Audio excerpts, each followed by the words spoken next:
Boa noite, gente. Tudo bem?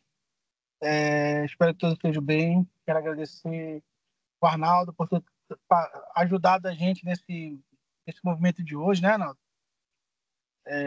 Tá ali caladinho, mas sempre tá aqui com a gente, sempre ajudando a Tech. E também agradecer a Secure Blue por estar aqui conosco hoje, compartilhando um pouco do conhecimento deles, desse tema que a gente vai abordar hoje.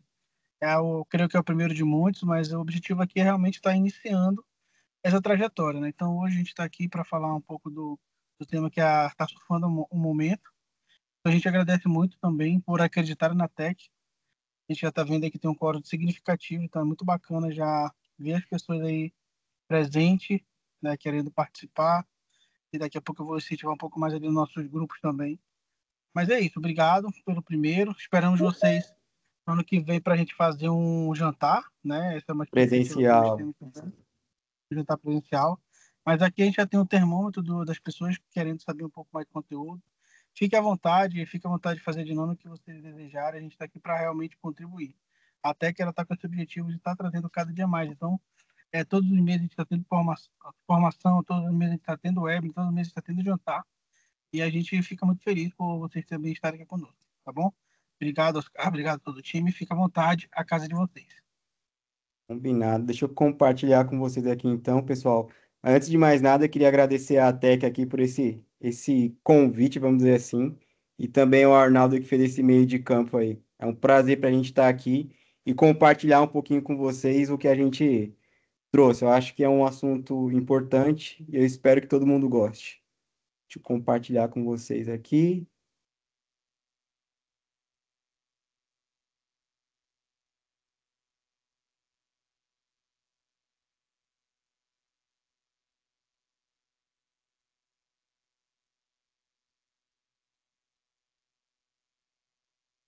Se vocês puderem me falar se conseguem ver minha tela. Perfeito. Então, ok, Oscar. Tá. Wesley, o pessoal de vocês aí aprova o pessoal que estiver entrando, né? Eu preciso olhar aqui. Sim, sim, pode deixar que a gente aprova. A Raíssa está aqui para também nos dar uma força. Ah, perfeito, ótimo, obrigado. Então, pessoal, é o seguinte, a gente não vai fazer aqui um monólogo, tá? Então, quem tiver dúvida, sintam-se super à vontade em interromper a qualquer momento. Então, vai ser um bate-papo bem aberto. A gente pretende aqui com vocês mostrar de fato o que a gente faz na prática. A gente não vai mostrar, lógico, 100% da nossa inteligência, vamos dizer assim, mas tudo que tiver ao nosso alcance a gente vai compartilhar com vocês. O intuito aqui é o que o Wesley falou, a gente compartilhar o que a gente faz e, de alguma forma, poder ajudar vocês aí no dia a dia de vocês. Tá? Então, fiquem à vontade, dúvidas podem levantar a mão, perguntar, interromper, fiquem à vontade. A gente estava pensando aqui com o pessoal depois que a gente montou o convite, e eu queria fazer uma pergunta para vocês. Todo mundo aqui sabe o que que é um SOC? Ou tem alguém que não sabe o que que é um SOC? Se puder abrir o microfone e compartilhar, eu agradeço bastante. Principalmente quem não sabe o que que é um SOC. Ou todo mundo sabe o que que é? Bom, eu tenho certeza que só eu não sei. Então, se tu puder falar um pouquinho. Bom, legal. A gente pensou muito nisso, pô, tá no título do evento e, pô, será que todo mundo sabe o que que é um SOC? SOC nada mais é, pessoal, do que é uma sigla de Security Operations Center, ou seja, é um centro de operação de segurança, tá? Então, é isso que significa o SOC, é isso que a gente vai abordar aqui com vocês hoje, tá bom? Então, a gente trouxe aqui uma agenda bem simples, porque a gente quer passar boa parte do tempo com vocês, mostrando na prática o que de fato a gente faz. Então, a gente vai mostrar aqui, basicamente, passar pela agenda que falar os tipos de empresas que existem hoje no mercado, isso muito voltado para a cibersegurança. Como que as empresas elas acham que estão protegidas, tá? Porque tem muita empresa que acha que não tem problema de segurança, até que faz ali algum teste e descobre que não está 100%. Onde que grandes empresas investem ali o seu tempo, o seu dinheiro, o seu know-how para proteger as coisas da empresa, para evitar um vazamento de dados, até mesmo algum problema com relação à imagem da empresa. A gente vai falar também aqui o que a gente entende ser uma boa estratégia de defesa, tá? Então, a gente entende que você ter alguma solução em segurança não significa que você vai estar 100% protegido. A gente acredita que segurança em camadas é o que vai trazer ali, lógico, não 100% de segurança, porque segurança 100% a gente entende que é uma utopia, isso não existe. Você sempre vai ter ali alguma falha. O máximo que a gente pode fazer é reduzir isso daí e mitigar os riscos, tá? Um outro assunto muito quente no momento, não agora, mas de um certo tempo, principalmente no mundo de cyber, é a questão do uso de IA. Eu não sei, acredito que boa parte de vocês aqui já usa isso no dia a dia de vocês. Com a gente aqui não é diferente, a gente se antecipou a esse evento, vamos dizer assim. A gente sabia que ia tomar um corpo muito grande, tá? Então a gente se antecipou aqui para a gente entender onde a gente poderia ter algum ganho com o uso de IA. E com esse advento de IA, obviamente, veio também alguns riscos. A gente vai falar sobre isso. Tá? Então, depois disso, a gente vai fazer uma demo, mostrar para vocês aqui na prática.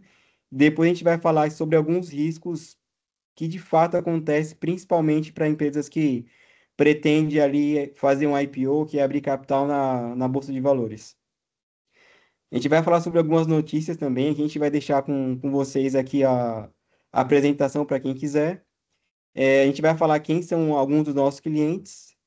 Perdão, antes disso, quem que a gente apoia, tá? Então a gente faz um trabalho social aqui na nossa empresa, vai falar dos nossos clientes, o nosso contato e vai fazer alguns sorteios para vocês e por último vai abrir aí para vocês perguntarem, tá bom?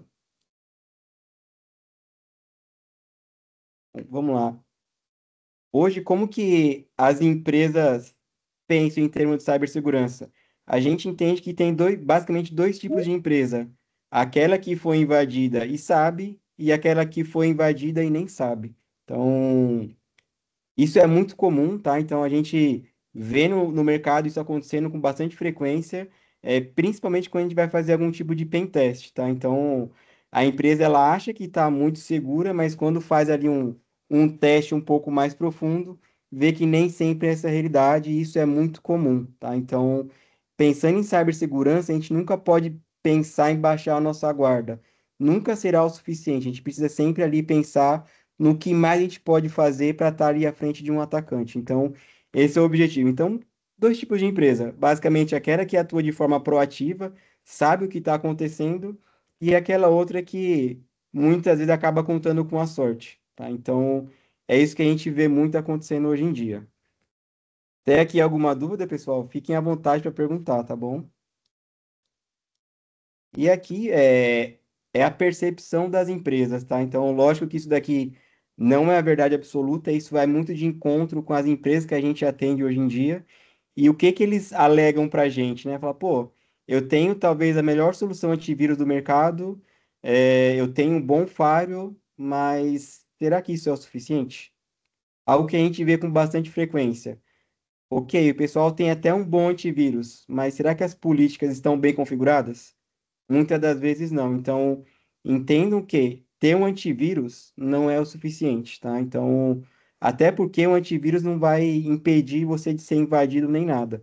A função do antivírus, para quem não sabe, é basicamente proteger de vírus. Invasão é algo completamente diferente. Então, a empresa que entende que tem um firewall antivírus acha que está protegida. Isso era uma verdade até alguns anos atrás. Hoje em dia é completamente diferente. Tem uma imagem que a gente vai mostrar para vocês que eu gosto bastante, que mostra aí, de fato o que que as empresas maiores e mais preocupadas com cibersegurança têm feito. Além disso, uma outra percepção das empresas. Elas acham que não é necessário treinar o colaborador. Então, a gente sabe que quando a gente fala em segurança da informação, o elo mais fraco, feliz ou infelizmente, são as pessoas. Então, as pessoas têm emoções, elas passam por problemas, nem sempre tem um dia muito bom e pode ali em algum momento trazer algum problema para a empresa que muitas vezes não é nem porque a pessoa quer, é por uma inocência, uma falta de atenção, e isso acontece bastante. Tem um ponto também aqui que a gente acha de extrema relevância, que é a questão de aplicar patch. Ou seja, eu tenho meus sistemas na minha empresa, mas será que eu aplico as atualizações que são necessárias? Muita empresa tem sistema legado que sequer pode aplicar ali um patch porque pode parar a aplicação e com isso ter ali uma parada no negócio, reduzir receita ou até mesmo problemas maiores. Então, a atualização é algo extremamente crítico que poucas empresas fazem, tá? Além disso, que vai também muito de encontro com a questão de treinar os colaboradores. Se a gente não educar eles da forma que é correta, o colaborador vai usar uma senha fraca, que muitas vezes ele usa em vários sites, e pior, ainda salva no navegador. Então, aqui vai a primeira dica para vocês, tá? Salvar senha em navegador é a coisa mais simples de você conseguir recuperar essa senha. Eu diria que minha filha, que tem 15 anos, ela consegue fazer isso, tá? Então, existem softwares que fazem esse tipo de coisa e é algo muito simples, tanto que boa parte do vazamento que tem de credencial hoje em dia é por conta disso. Ou seja, senha salva em navegador é extremamente preocupante e é o que a gente mais vê nas empresas hoje em dia, tá? Então, a primeira dica que eu poderia dar para você daqui é exatamente essa. Nunca salve sem navegador. Tá, Oscar, mas o que a gente pode fazer para isso? Tem várias formas de você resolver essa questão. E uma delas é você usar um cofre de senha, tá? Quem tiver dúvida com relação a isso, a gente não pode se estender muito aqui, porque o nosso tempo talvez não seja muito longo, mas usar um cofre de senha ajuda muito nesse aspecto, tá bom? Até aqui tranquilo, pessoal. Posso avançar? Se ninguém falar, eu vou seguindo, tá? E aqui, de forma proposital, é dessa forma que as empresas que de fato se preocupam com cibersegurança têm atuado. Não se preocupem aqui nesse momento de tentar entender o que está escrito na imagem, porque não vai dar leitura mesmo. Quem quiser, a gente vai compartilhar essa imagem com vocês. Aliás, a apresentação como um todo, vocês conseguem pegar essa imagem e aumentar porque ela está em alta resolução. Então, isso daqui, pessoal, é basicamente o que grandes empresas fazem, principalmente aquelas que têm capital aberto na bolsa, que elas precisam ali dar um reporte para o seu investidor, até para ele saber se onde o investidor está colocando o dinheiro dele, se é algo que o risco tem sido minimamente mitigado. E aqui o que a gente Ô, entende, Oscar, claro. acho que o Anderson levantou a mão aí. Desculpa, Anderson, É pode só. falar. Tá conseguindo me ouvir aí direito? Sim? É só uma ressalva sobre um complemento, né, sobre a senha salva no navegador. No Google Chrome aconteceu um caso, né, que eu tinha que salvar umas senhas, né, de um pessoal no trabalho. Aí a senha dá para exportar para uma planilha no Excel, fica salvo no seu computador, né? E dá para fazer o upload nessa senha em qualquer navegador, ou seja, as senhas dela que estavam salvas no navegador dela, eu consegui fazer o upload no meu navegador, né?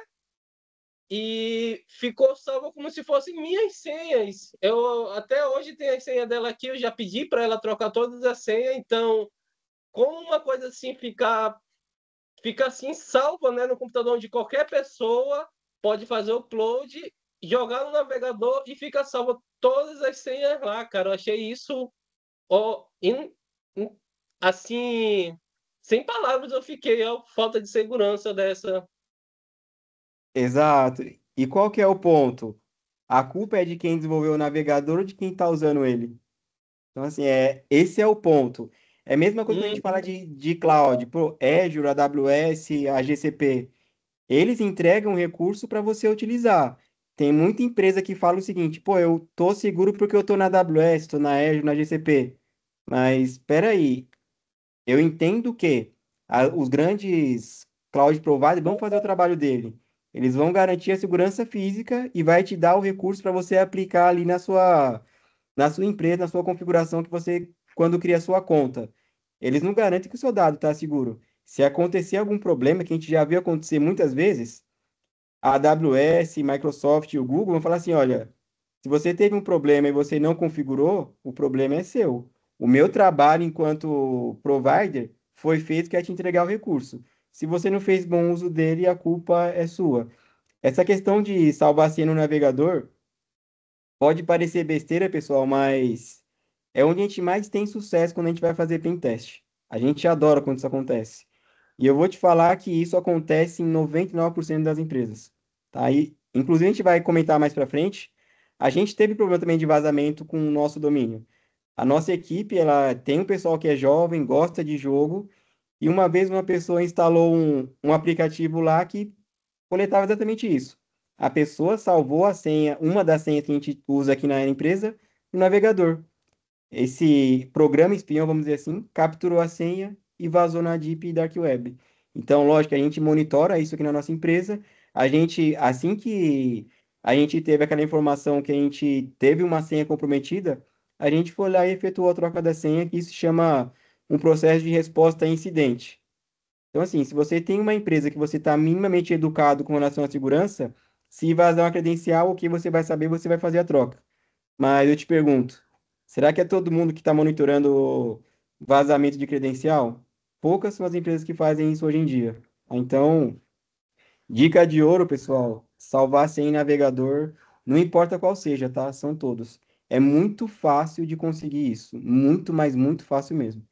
Então, pessoal, Oscar, prosseguindo aqui. só um ponto. Se quiser dar alguns exemplos de cofre de senha, o pessoal tá perguntando aí no chat. Pô, Jorge, se você Tem puder alguns. acompanhar, eu te agradeço muito. Eu tô acompanhando aqui, pode ficar tranquilo, mas o pessoal tá perguntando aí. Se quiser, eu conheço alguns, né? Tem o Password Safe, tem o Bitwider, mas se tiver mais alguns aí. Tá. é, Eu acho que esses são os principais. E até mesmo quando a gente fala de cofre de senha, pessoal, tem que tomar muito cuidado, porque tem muito cofre de senha que, na verdade, ele não é um cofre de senha, ele só quer roubar sua senha. Então, o que a gente pode recomendar aqui que nunca teve problema de segurança? São esses basicamente que o Jorge falou. Eu, particularmente, gosto muito do Bitwarden. Ele já foi testado várias vezes, nunca teve problema de segurança. O Password Safe também é bom, mas de nada adianta você ter um cofre de senha se a sua senha, vamos dizer assim, principal é 1, 2, 3, 4. Então, é, conscientização com relação à senha que vai usar é primordial. Então, usar cofre de senha com uma senha minimamente segura é o ideal. Se você usar um cofre com uma senha também muito fraca, acho que não acaba fazendo muito sentido.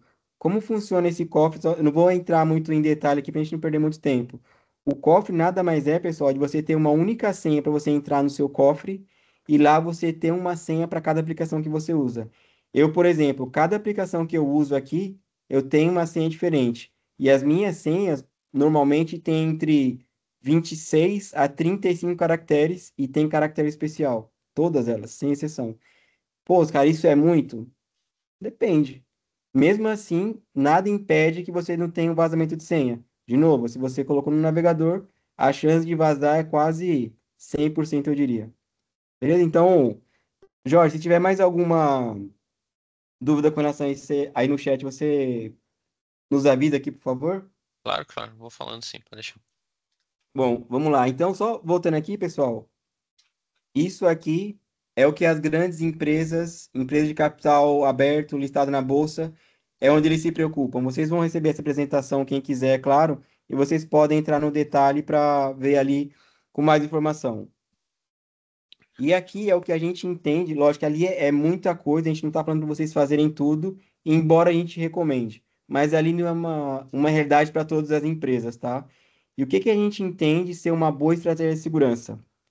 A gente entende que você ter apenas um único controle de segurança já não é mais suficiente. Como eu falei lá atrás, antivírus e firewall há alguns anos era suficiente. Hoje em dia o mundo mudou e a veio e revolucionou isso de forma muito abrupta, eu diria. Então, o que a gente entende como uma boa estratégia? É trabalhar a segurança em camadas. Porque se algum invasor conseguir bypassar uma das camadas, você ali ainda tem condições de ter ali uma proteção e conseguir se resguardar caso alguma coisa aconteça, tá? Isso. Ótimo. O que que a gente entende então aqui? Quais são os passos que qualquer empresa que pensa em melhorar a sua postura de segurança deveria fazer? O primeiro ponto aqui seria o perímetro de segurança. Aliás, segurança de perímetro ou perímetro. Com o advento da cloud, isso praticamente acabou, tá? Então, não é que acabou, mas quando você usa a AWS, você já está exposto para o mundo todo. E aí eu te pergunto, pô, será que você fez sua lição de casa de deixar exposto só o que é necessário, ou você acabou ali, por exemplo, deixando seu banco de dados aberto? Isso é algo que a gente vê com muita frequência. O pessoal fala que vai usar cloud porque é mais seguro, mas não faz ali a lição de casa e deixa um banco de dados muitas vezes exposto para a internet, então isso é um risco muito grande. Então ali o perímetro seria a primeira preocupação. A segunda seria ali segurança de rede. De novo, se você tem um faro, mas ele parece um queijo suíço, que você até tem equipamento, mas a única regra que você tem lá é um liberar tudo, o que a gente chama de allow, allow, pô, você só tem um equipamento ali que serve, na verdade, de peso de papel. Então, você falar que você tem um faro, mas ele não está bem configurado, é a mesma coisa que você não ter. A gente vê muito acontecer isso aqui, tá?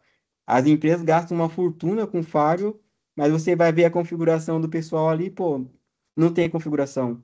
Assim, seria muito melhor colocar uma ferramenta, um faro open source, que não teria custo, mas bem configurado, resolveria o problema do que você gastar um caminhão de dinheiro numa solução que é de ponta, vamos dizer assim, bem posicionada no Gartner, só que ela não está bem configurada. Então, é questão de colocar na balança. Então, um bom faro nem sempre vai resolver o seu problema, e sim como ele está configurado.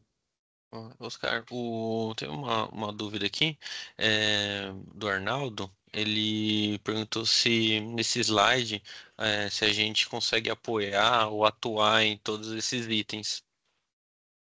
Sim, a gente vai ter uma demo aqui, Tornado, a gente vai pincelar boa parte desses pontos, mas sim, tudo que está no slide aqui, que a gente entende como estratégia de defesa, a gente provê em termos de serviço para os nossos clientes, sim. Tá? Um outro ponto, pessoal, segurança de endpoint. O pessoal acha que o antivírus lá vai fazer tudo, mas segurança de endpoint vai muito além disso daí. Por exemplo, você tem o seu antivírus instalado, bonitinho, mas você garante que as máquinas são atualizadas? O antivírus não faz isso. Você pode ter o melhor antivírus do mundo, mas ele na última vacina e você com um problema de atualização, um patch que você não aplicou, já é mais do que o suficiente para você ter sua máquina comprometida, tá? Então, isso acontece com muita frequência e segurança de endpoint é você olhar de fato ali para o seu endpoint. O endpoint seria ali a máquina do usuário final e ver se ele está ali com as melhores práticas aplicadas, se ele tem o que a gente chama de hardening, tá?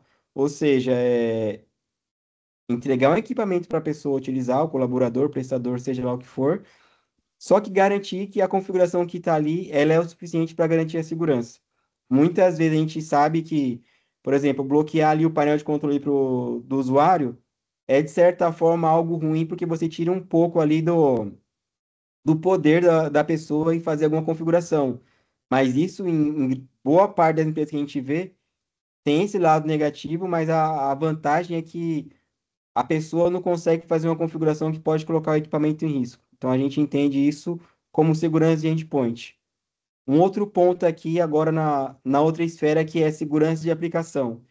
Segurança de aplicação aqui, entendam as aplicações que vocês têm publicada para a internet, por exemplo, seja uma intranet, uma extranet, um e-commerce, tá? Enfim, qualquer coisa que esteja publicada para a internet que tenha ou não dado pessoal sensível. E qual que é o ponto aqui? Antes de publicar alguma coisa, você fez um trabalho de segurança para saber se aquilo está minimamente seguro para você publicar? Ou você simplesmente colocou algo no ar porque tinha um prazo curto, negócios estava demandando de vocês ali uma entrega rápida no curto espaço de tempo, onde segurança não foi, de certa forma, visto. Então, o que a gente vê muito é quando segurança entra por último, normalmente dá problema. Então, até porque aplicações web, quando a gente acha um problema, é muito mais caro achar um problema depois que ele acontece do que você ali subir uma aplicação com uma segurança mínima. Ou seja, vai subir uma aplicação, eu faço uma validação, aí só assim eu publico ela. Então, grandes empresas fazem isso, tá? Então, por exemplo, eu trabalhei na Samsung, lá toda aplicação que era publicada passava pela nossa equipe e a gente falava o sim ou não para publicar aquela aplicação. E normalmente, quando tinha alguma vulnerabilidade, o presidente precisava ali aprovar. E normalmente, quando a gente achava qualquer problema, por menor que seja, nenhum presidente a gente viu até hoje publicar isso. Tanto que a gente vê que a Samsung, poucas vezes a gente vê eles com problema de vazamento, que ele foi hackeado ou algo nesse sentido. Mas é uma outra mentalidade, uma empresa muito grande, tem ali um budget, eu não vou falar que infinito, mas eles têm muito dinheiro para investir. Então, são empresas e empresas. Algumas empresas vão colocar a régua de segurança lá em cima e outras nem tanto, e o problema de segurança acaba acontecendo. Além disso, muitas aplicações que a gente enxerga que, quando a gente vai fazer um trabalho, ela não tem sequer ali uma proteção mínima. O que que seria essa proteção mínima? É basicamente você ter ali um faro de aplicação web, que a gente chama de WAF. Então, uma outra dica de ouro aqui para vocês, tá? O site de vocês, seja ele e-commerce, só institucional, uma extranet, eles estão atrás, além do faro convencional, eles estão atrás de um web application faro. Isso eu diria que reduz 90% dos ataques que qualquer empresa hoje em dia aí no mundo sofre. Não estou falando que aqui é aquela bala de prata, mas vai ajudar bastante vocês aí. Então, quem não tem um web application faro hoje em dia, é bom começar a pensar, porque isso vai reduzir bastante a dor de cabeça com relação à segurança voltada para a web. Um outro ponto aqui também, que é a segurança de dados. A gente viu que LGPD começou a tomar um corpo no Brasil. No início era algo que veio ali só para educar, mas o que a gente tem visto nos últimos dias é algumas ações no qual as empresas têm ali que vir a público e falar, olha, eu sofri um ataque cibernético, por conta disso eu estou parado, eu tive algum problema aqui que meu sistema está indisponível, e isso acaba acontecendo com bastante frequência, e para a empresa que tem um capital aberto, o que que acaba acontecendo?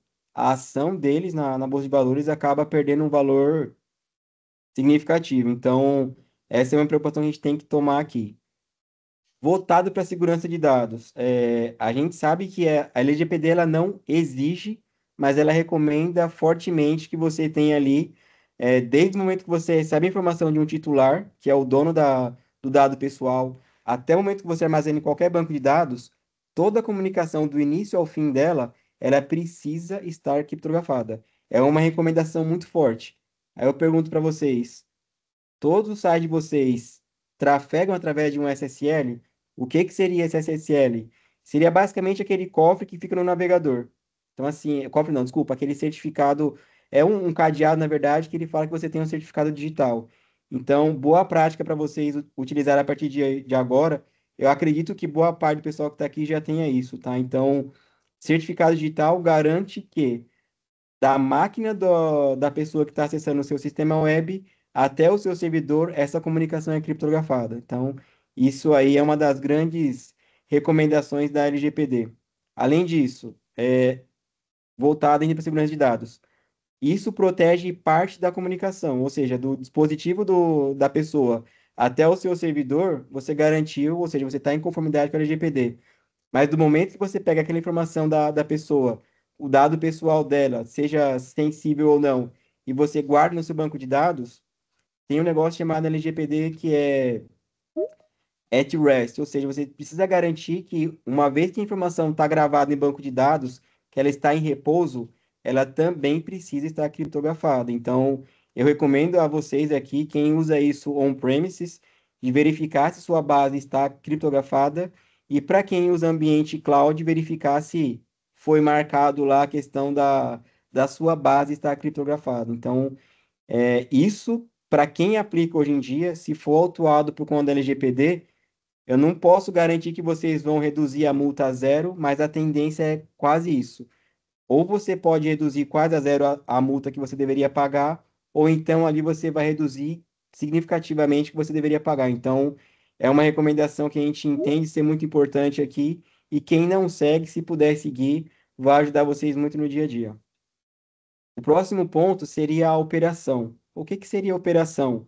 A operação de TI de vocês na empresa de vocês, eu entendo que ela tem processos, normas, mas será que todo mundo segue? Gestão de mudança, por exemplo. Você tem ali um processo de gestão de mudança, que é a famosa GMUD, mas será que ela é de fato seguida à risca? O seu pessoal que desenvolve a aplicação aí, eles têm acesso ao GitHub, ou, por exemplo, colocar alguma coisa em produção, vai passando o seu processo? Se você tem isso no seu processo, vamos dizer assim, o COBIT fala muito disso, né? Eu posso ter um processo escrito, mas se ele tem bypass, vamos dizer assim, ele não tem ali uma boa, como eu posso dizer, ele não está de certa forma em conformidade. Então, a maturidade desse processo ela é considerada baixa. Então, embora você tenha um processo definido, escrito, todo mundo saiba, mas ele tenha bypass, a sua maturidade naquele processo, ela não é considerada uma das melhores, tá? Então, a operação ela é muito importante. O processo ele foi feito para ser seguido. Obviamente, a gente sabe que algumas vezes nem sempre o pessoal vai conseguir seguir a risca.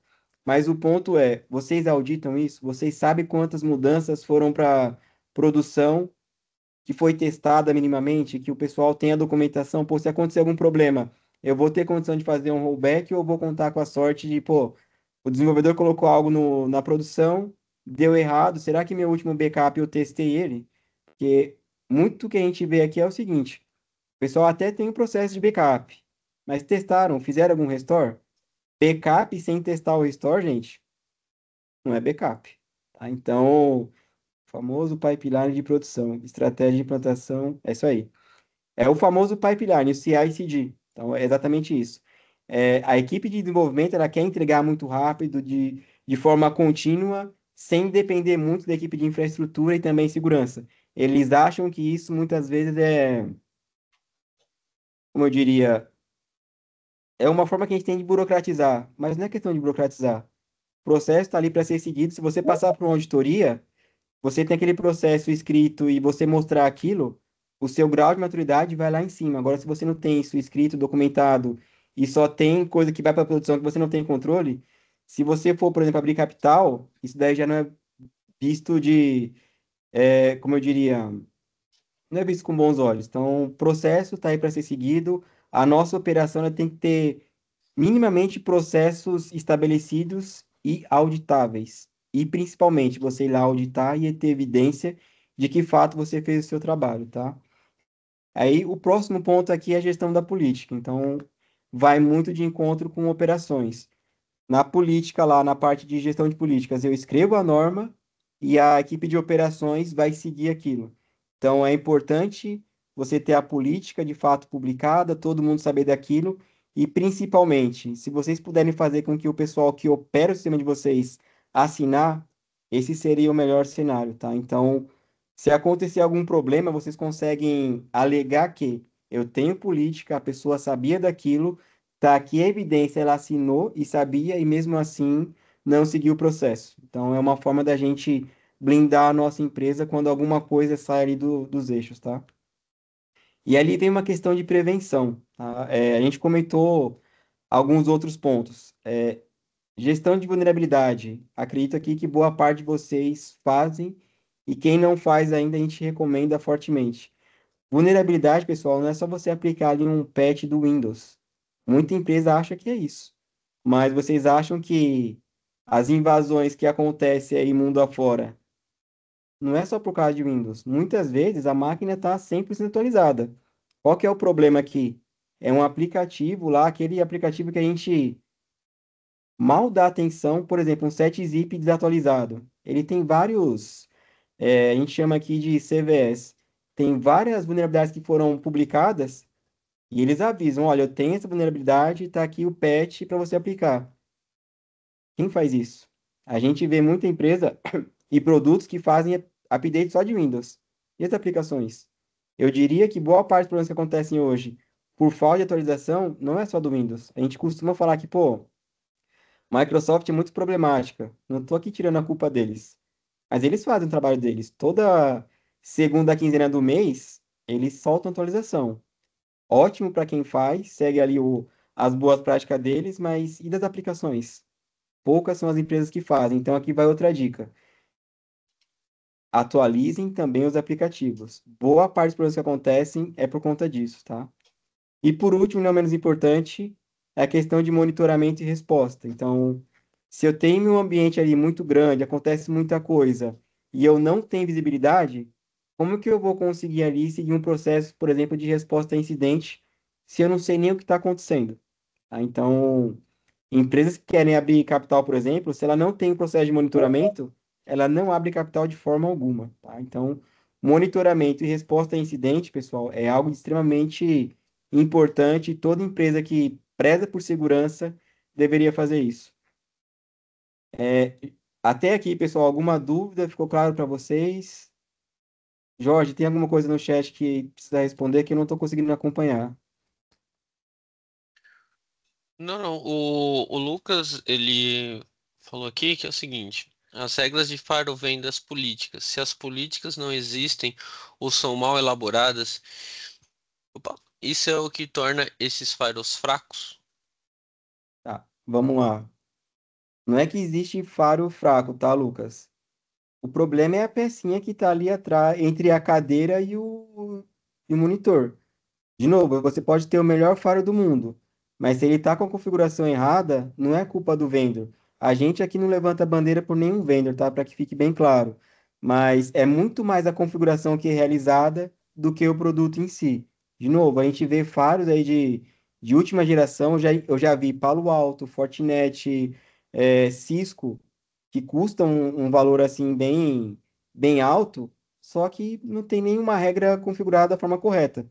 Algumas vezes tem só uma regra que libera tudo. Ou seja, o seu faro ele está ali, mas ele não está fazendo função de faro. Então você gastou dinheiro e configurou mal. Logo você não tem faro, entendeu? Então, de novo, a gente não levanta bandeira para vendor, mas todo faro funciona. Ele faz o papel dele, que é bloquear o que você configurar. Se você não configurar, a culpa é de quem configurou e não do vendor, tá?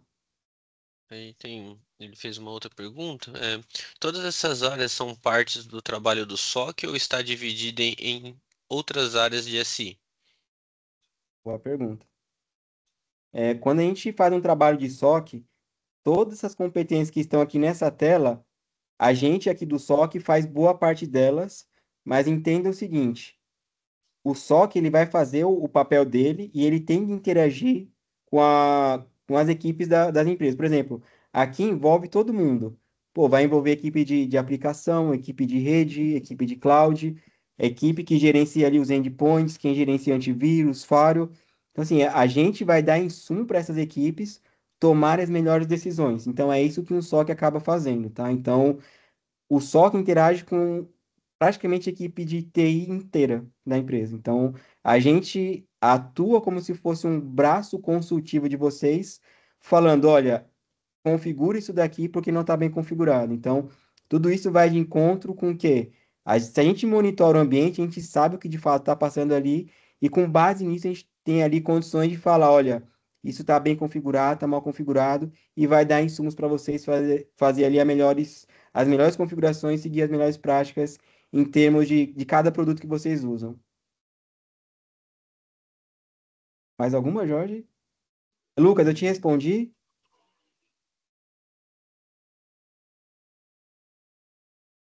Falou que sim. Ah, perfeito.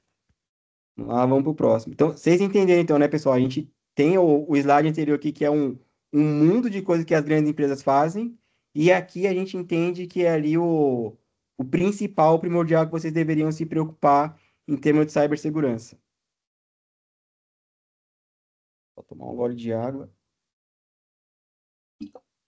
Aí eu queria perguntar para vocês aqui, quem aí ainda não está usando IA?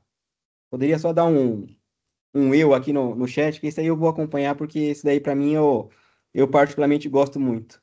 Tem alguém aqui que ainda não usa IA no seu dia a dia? Pablo, Lucas. Bom, é, sinto muito informar para vocês, tá? Que quem não usar IA, na verdade, não sei como aplicar nessa situação. Bom, bacana. Legal, a gente vai mostrar para vocês aqui na prática, porque a gente vê muito pessoal falar de IA. Mas, ok, como que eu aplico isso na prática? Uma coisa é você falar que você usa, colocar no LinkedIn que está usando, que está otimizando o processo, mas e na prática, como isso funciona? Então, a gente vai mostrar para vocês aqui, lógico, não como a gente fez, mas o que que isso tem ajudado a gente, principalmente lá no início, tá? Então, pessoal, o uso de IA hoje em dia, quem não está usando, vai ficar para trás. Essa é a verdade. Em 2025, o que que vai acontecer pensando em IA? A gente vai atingir o AGI, ou seja, o que que é isso? É a inteligência geral artificial. Nada mais é do que uma IA que consegue fazer exatamente o que qualquer humano com uma inteligência média consegue fazer. Então, quem ficar defasado vai ter o seu trabalho ali, de certa forma, em risco por conta disso, porque uma IA vai conseguir fazer um trabalho de um humano. A gente vai mostrar para vocês aqui algumas coisas e vocês vão entender como que isso se aplica na prática e como que a gente está usando aqui no nosso dia a dia. Tá? Então, acho que vai ser interessante para vocês verem o que de fato algumas empresas têm utilizado e não ficar só ali na teoria, colocar post bonito no LinkedIn. Aqui a gente vai mostrar para vocês o que de fato a gente usa. Vamos lá, o que a gente tem visto com relação à IA e os riscos voltados só para a cibersegurança, tá? Aqui eu não vou entrar no mérito de se é bom ou mal usar IA, se deveria usar a OpenAI, o Anthropic ou qualquer alguma outra. Então, a gente não vai entrar nesse ponto, e sim como o pessoal tem utilizado IA para poder fazer ali coisas que antigamente não existia e que hoje acaba se tornando ali algo que é uma dor de cabeça para a gente que é de cyber. Mas quem está preparado, vamos dizer assim, não tem que se preocupar tanto, porque se você fez o seu trabalho, a gente entende que o pessoal usando IA e você tendo a sua contramedida aqui do lado que é para se proteger, você consegue, lógico, nem sempre estar à frente do atacante, mas pelo menos se atualizar com o que tem acontecido. Tá? Então vamos lá. Quem tem visto acontecer muito, tá? Então eu vou contar para vocês aqui um caso que a gente viu recentemente aqui. Uma pessoa, a gente não vai falar quem, obviamente, fez uma campanha de phishing para uma empresa que ele foi muito inteligente. O que ele fez? Ele pegou o CEO, fez um estudo sobre ele, clonou a voz, clonou o vídeo dele, mandou um e-mail que era um phishing para toda a empresa, dizendo que o presidente estava convidando a pessoa para um evento que ia ter e pedia para a pessoa fazer um cadastro. Aí eu te pergunto, vocês acham que o pessoal clicou nisso, vendo um vídeo do CEO com a voz dele e que parecia de fato não ser uma mentira? Como que um ser humano vai conseguir ali discernir o que é de fato o CEO ou não falando? Bom, eu não preciso nem falar para vocês, né, que o sucesso dessa campanha de phishing foi unânime. Boa parte da empresa entregou dados ali que eram críticos. E nesse phishing, o que acontecia? A pessoa passava por um sistema que era uma intranet, e para entrar na intranet, o que tinha que fazer? Colocar credencial. Ou seja, se fosse um ataque verídico, quase toda a empresa teria sido comprometida. Então, é dessa forma que os atacantes têm utilizado o IA a favor deles. Então, não se surpreenda se algum dia alguma pessoa da equipe de vocês falar: olha, eu recebi um vídeo com um CEO falando aqui, me chamando para um café. E detalhe, nem sempre isso vai acontecer para a empresa toda. O que o pessoal faz? Eles procuram no LinkedIn pessoas de um cargo alto. Pô, eu vou mexer com o ego dessa pessoa. Manda um e-mail só para aquela pessoa lá. E, pô, o presidente está me chamando para uma reunião que quase ninguém foi chamado. A pessoa vai sentir de duas formas. Pô, ou eu sou muito importante, ou então eu vou ser mandado embora ou algo nesse sentido. Mas eles vão dar atenção para esse tipo de e-mail. Então é dessa forma que o pessoal tem utilizado IA vamos dizer assim, do lado negativo da força. Então, ataque de phishing junto com o deepfake tem acontecido muito, muito, mais muito. Um outro ponto, IA, ela tem trazido uma forma da gente fazer muita coisa sem você depender ali do esforço humano. O que seria isso? Os ataques hoje em dia, eles são quase autônomos. O que seria um ataque autônomo? O atacante, ele foi no LinkedIn, viu tudo que você gosta, olhou sua rede social, seu Instagram, olhou tudo, olhou seu Facebook. Pô, eu vou fazer, a gente chama de scrapping. Eu pego uma pessoa que eu quero investigar, eu quero saber quais são os costumes dela, eu crio um robô com IA, leio todos os dados em todas as plataformas da pessoa, vou entender o que ela gosta e eu vou tentar atacar essa pessoa porque eu tenho muita informação dela. Aqui uma outra dica de ouro. As redes sociais de vocês é informação extremamente importante. Todo atacante vai usar isso a favor dele. Então, se vocês colocam muita informação que não deveria lá, pessoal, tomem cuidado porque isso é sim utilizado com mais frequência do que vocês imaginam, tá? Então, bastante cuidado com relação a isso. Então, é dessa forma que os ataques que a gente chama de autônomo acaba acontecendo. Por exemplo, eu quero saber se tal empresa tá segura ou se alguém que vai fazer um pen teste, a gente faz isso, tá? A gente, quando vai fazer um pen teste, a primeira coisa que a gente faz é olhar a rede social, LinkedIn, saber quem são as pessoas daquela empresa. Do LinkedIn vai para o Instagram, Facebook, por aí vai. A gente coleta as informações, que a gente chama esse processo de OSINT, ou seja, levantamento de informação que é pública. Ou seja, tudo que vocês colocam de forma pública em qualquer lugar na rede, a gente usa isso a nosso favor. Então, aqui é aquele ponto, menos é mais. Então, quanto menos informação vocês colocarem nas redes sociais de vocês, melhor, tá? Ataque de força bruta. Então, isso é uma coisa que a IA tem feito com bastante frequência. Eu não sei se vocês conhecem uma aplicação chamada WordPress. Alguém conhece aqui? Dá um, dá um eu aqui no chat, só pra gente saber se tem alguém que conhece isso. Eu ficaria muito feliz de não escutar nem o... Ah, o pessoal levantou a mão. É isso aí. Só para vocês entenderem, já tem IA específica para poder fazer ataque em WordPress, tá? Qual que é o ponto? Se você tem WordPress, sinto lhe informar, mas o WordPress ele é conhecido por ter vulnerabilidade. Eu entendo que você, quando quer lançar um produto no mercado, pô, você não tem muito tempo para poder fazer ali uma aplicação web, vamos dizer assim, de forma mais profissional, o pessoal acaba optando por essas aplicações. Mas o WordPress, toda vez que a equipe aqui pega para fazer um pen teste e tem um WordPress na ponta, a gente dá risada por dentro. Porque para invadir um WordPress, pessoal, é fácil. Muito mais fácil do que vocês imaginam. Então, caso vocês tenham WordPress aí na empresa de vocês, tomem bastante cuidado. Além do WordPress, uma outra coisa que entrou muito em moda agora que é no code, low code. Alguém aqui conhece Bubble? Bubble é uma plataforma não igual ao WordPress, mas muito similar que você consegue ali subir uma aplicação de forma rápida e fácil. Só que, da mesma forma que Cloud garante ali a segurança deles, se você subir um site numa plataforma dessa e você não fizer o seu trabalho de segurança, o Bubble nasce por natureza vulnerável. Quando você sobe uma aplicação lá, todos os seus dados estão públicos, tá? Então, bastante cuidado com isso. O que a gente tem visto dessa forma? Tem IA que roda o mundo como um todo procurando aplicação em Bubble. Então, se vocês têm isso, a gente chama isso de superfície de ataque. O pessoal mapeia quem tem Bubble e depois entra numa segunda rodada, pô, quais são os dados que estão expostos aqui? O Bubble, para quem não sabe, ele tem também um banco de dados. E se você não configurar, todas as suas tabelas, elas ficam públicas. É isso que vocês ouviram, ficam públicas. Ou seja, se alguém descobrir o endpoint, que também é muito fácil, ele não precisa nem dar um select na base de dados. O endpoint vai trazer ali a informação que você tem na tabela. E muitas vezes, o que tem na tabela? Usuário e senha. Que a gente já viu também que é muito comum. Tem até cartão de crédito, pessoal. Então, assim, bastante cuidado. WordPress e Bubble é moda agora, mas como toda moda traz ali grandes benefícios, tem também os seus malefícios que a gente tem que tomar cuidado.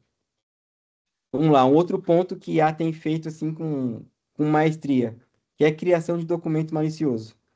Esse aqui eu não estou falando que é fácil, porque você pedir isso para a IA fazer, primeiro que ela vai falar assim para você, eu não estou programada para poder fazer esse tipo de ataque.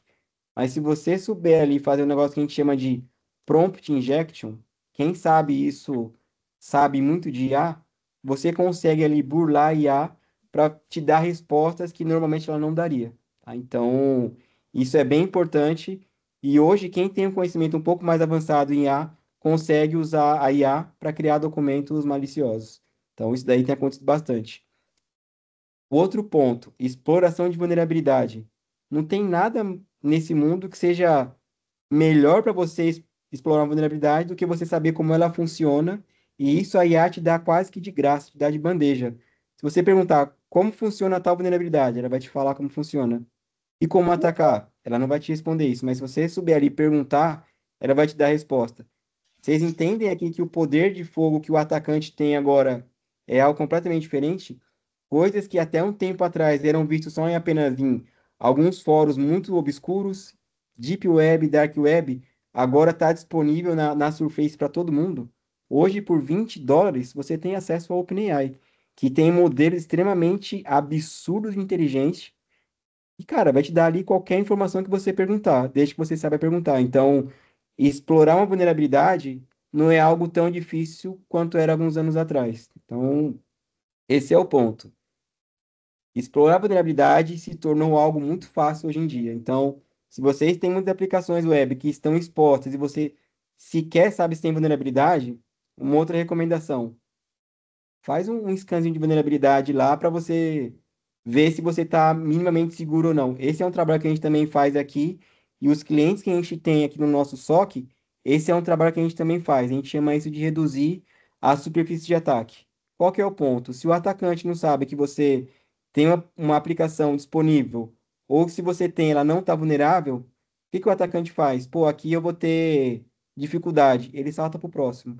Tão simples quanto isso. Então, a gente trabalha aqui no nosso SOC de forma que quanto menos informação a gente der para o atacante, melhor. Então, esse é um trabalho que a gente chama de higienização do ambiente dos clientes.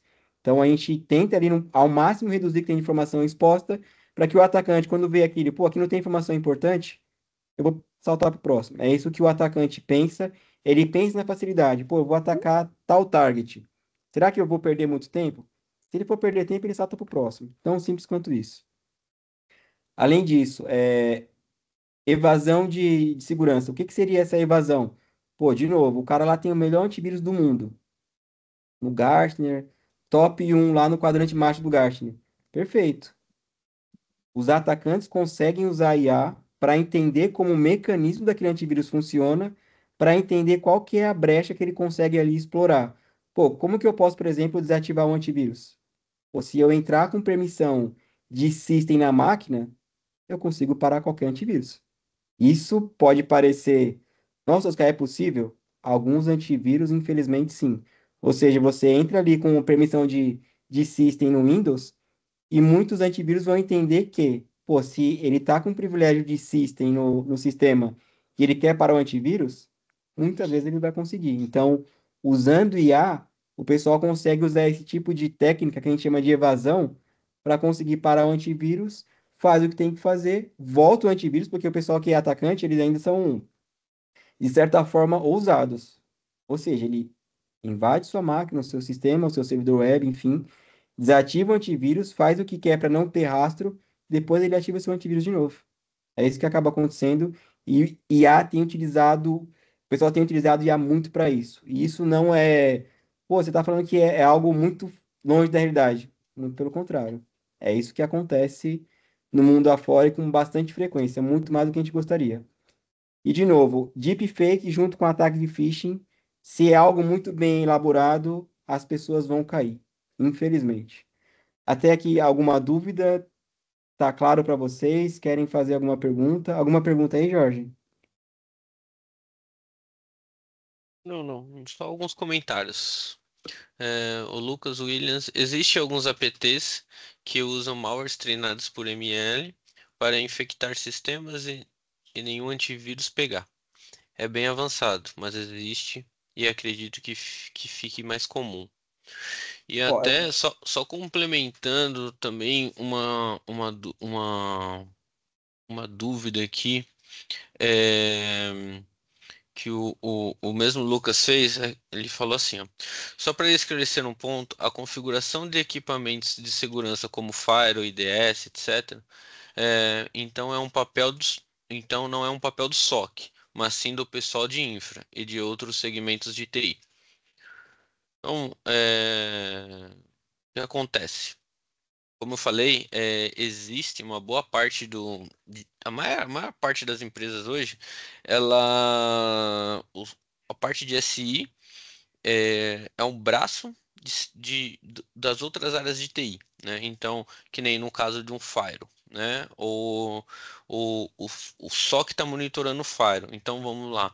Teve um ataque de força bruta em uma determinada aplicação, né?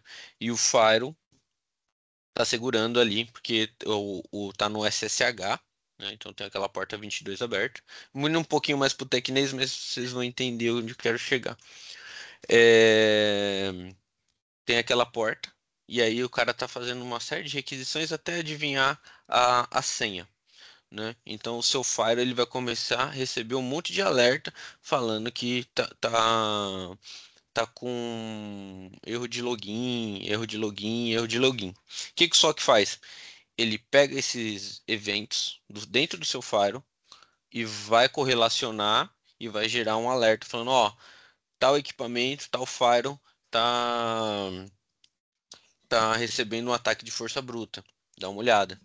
E aí entra o papel do N1 e do N2, que vai ver se aquilo lá não é um falso positivo, ou alguém que, sei lá, pô, esse cara aqui ele esqueceu a senha, e aí ele tentou mais de uma vez lá e aí gerou isso daí. Não, mas realmente é um robozinho ali que está tentando milhares de ataques por segundo, de requisições por segundo. Então só que ele faz isso. Tá? Então ele vai chegar e falar, pessoal de Fire, ó, seguinte, bloqueia esse IP aí que ele tá atacando você, ele tá atacando sua infraestrutura. Tá?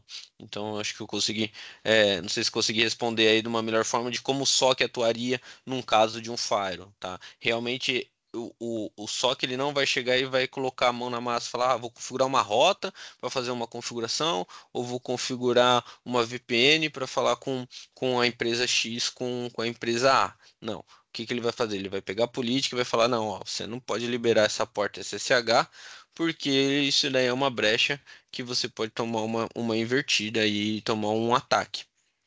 É mais ou menos isso que acontece, beleza? Complementando o que o Jorge falou aqui, pessoal, de novo, a gente trabalha em conjunto com a equipe de TI de vocês, mas em alguns casos de algumas empresas, a equipe às vezes é pequena, a demanda que um SOC às vezes gera pode ser muito para a equipe que a empresa tem no momento. O que que a gente consegue fazer em alguns casos, usando exatamente esse ponto que o Jorge falou? Imagine assim um atacante tentando atacar a sua empresa que tem uma porta 22 que é o SSH aberto. O que que é o SSH? Só para vocês saberem, tá? O SSH é o acesso remoto ao Linux. Isso teoricamente nem deveria estar exposto, mas se por um acaso vocês têm que ter isso exposto na internet, o que que a gente consegue fazer enquanto SOC? Tem algumas formas que a gente consegue atuar nesse ponto. Uma é passar para vocês que aconteceu ali um brute force, está acontecendo, e vocês fazendo o bloqueio, mas se for ali um comum acordo, a gente consegue, através do nosso agente que fica na máquina, a gente consegue fazer esse bloqueio de forma automática. Ou seja, a gente vai atuar de duas formas. Eu te passo, você atua, ou você me dá autonomia e o próprio SOC faz, e depois eu te entrego um relatório. Olha, esse IP aqui, esse atacante, tentou te fazer uma força bruta e a gente bloqueou ele. Então a gente trabalha também dessa forma. É tão importante quanto você detectar o ataque, mais importante ainda é você ali tomar alguma ação de forma efetiva para bloquear o ataque. Então a gente tem condição de fazer isso também, tá? Então, só complementando o que o Jorge comentou aí. Então, é questão de combinar a regra do jogo. Eu posso te informar, ou eu posso ir lá e tomar uma ação e garantir que o seu ambiente não vai ali sofrer um ataque. Não que a gente vai evitar que você sofra ataque, mas eu consigo aqui tomar algumas medidas para automatizar o bloqueio daquele atacante indevido. Beleza, Jorge? Acho que respondeu tudo agora? Acho que sim, só o Jean, ele Ah, colocou aqui, Oscar, podemos confirmar essa estatística? Phishing 48, ransomware 22%, ataque de DDoS 15%. No caso, Jean, você pegou essas estatísticas? Como que tá isso daí, cara? Eu não consegui entender muito bem a pergunta. deixa eu tentar responder aqui, Jorge. Tá? Estatística em termos de cyber, Jean, eu não posso afirmar nem que sim, nem que não, mas a primeira informação aí de phishing, com certeza, se a gente for olhar só o Brasil, é muito mais do que isso. Talvez se isso daí for América Latina, talvez até faça sentido, mas se a gente estiver olhando aqui o público-alvo só o Brasil, phishing é muito mais do que isso daí. E assim, hoje não é só mais phishing, né, pessoal? A gente tem um negócio chamado de smishing, ou seja, é muito comum, o cara te manda um SMS. O phishing agora acontece com bastante frequência, mas o pessoal tem ido para outras plataformas, é SMS, e o mais comum agora é o WhatsApp, Quem nunca pegou assim uma pessoa ou um contato muito próximo, a pessoa fala assim, olha, eu tô com um problema aqui, meu cartão parou de funcionar. Consegue me transferir R$ 200? Pô, é uma pessoa que é o seu contato. Você muitas vezes vai acabar acreditando que aquilo é verdade, mas na verdade o que aconteceu foi que o WhatsApp daquela pessoa foi clonado. Não foi a pessoa que fez o ataque para você, contra você, na verdade. Ela teve o WhatsApp clonado por uma fragilidade dela. Um outro ponto também, o WhatsApp tem como você evitar isso daí, tá? Então, é uma configuração bem simples que faz, depois a gente pode passar para vocês como faz para proteger isso. E é algo que acontece com bastante frequência. Então, Jean, se a gente pensar aqui em phishing, eu colocaria outros pontos que não só o phishing, mas smishing, tem também por voz. Com IA, o que tem acontecido bastante?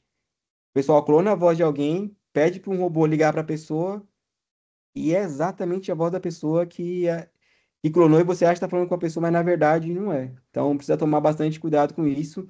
Então, phishing, para mim, eu não acho que seja. É um problema muito relevante para o Brasil ainda, claro, mas agora com o advento de IA tem vindo outras coisas que não só o phishing. A Beleza? não ser que esse seja uma estatística financeira, onde tem a maior perda financeira através de ataques de phishing ou de ransomware. Eu ainda acredito que de ransomware é maior se for nesse ponto, porque quando acontece, geralmente é catástrofe total e eles nunca pedem coisa barata, né? Então eles não vão liberar o seu ambiente, eles não vão pedir para vocês 2.000, R$ 3.000, né? Então geralmente é dinheiros absurdos, né? Valores absurdos. O phishing já por outro lado, né? Às vezes que nem pessoal um pouco desatento, principalmente idoso, né? O pessoal assim que acaba caindo mais nisso daí, mas às vezes tem uma perda financeira alta, às vezes não, depende muito, né? Mas em relação a financeiro, acho que o ataque de ransomware ele é muito pior nesse sentido financeiro, tá? E o ataque de DDoS não é tão comum mais hoje, porque hoje já existem muitas aplicações que tem um WAF, já tem um anti-DDoS na frente, né? E ele causa a indisponibilidade daquele serviço, né? E só que se você tem uma barreira ali, já já é bem difícil hoje em dia de acontecer. Acontece, mas em empresas grandes já é mais difícil. Bom, vamos lá. A gente falou aqui então do Ô, lado Oscar, negativo. Oi, claro. o Pablo levantou a mão. Ô, desculpa, é que eu não tô conseguindo. Eu não tô olhando aqui. Pode falar, Pablo. Fica à vontade. Oi, Oscar, boa noite, tudo bem? Bem, e você? Tudo ótimo. Eu não consegui fazer a pergunta antes, que eu estava com meu filho, né, acompanhando vocês, e eu não conseguia fazer a pergunta. No momento que você estava falando de um novo tipo de aplicação, que é o low code, você falou sobre isso.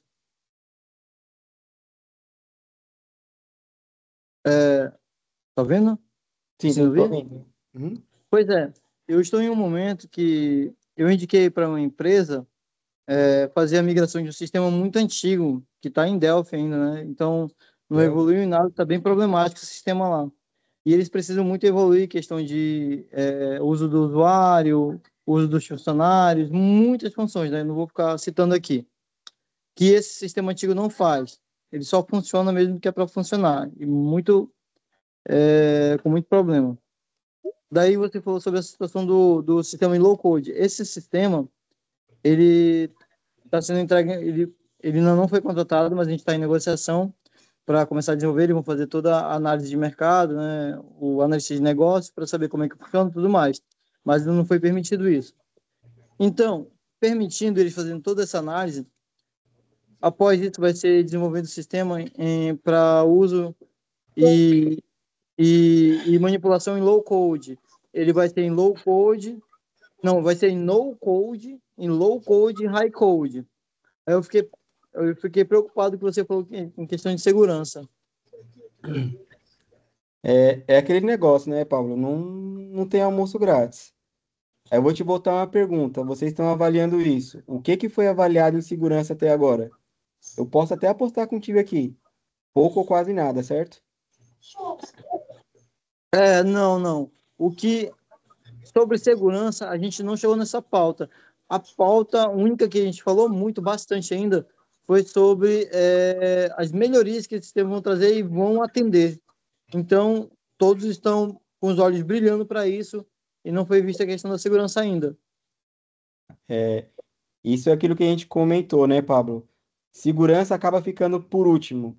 E se você tem um problema, para você resolver ele, acaba saindo muito mais caro você resolver quando o problema aconteceu do que você fazer um trabalho, eu diria que até mínimo, mas garantir que problemas simples de segurança não aconteçam. Então, o que que eu te aconselho, tá, Pablo? Pergunta para essa empresa que vai te oferecer esse serviço o que que eles têm de segurança garantido na aplicação.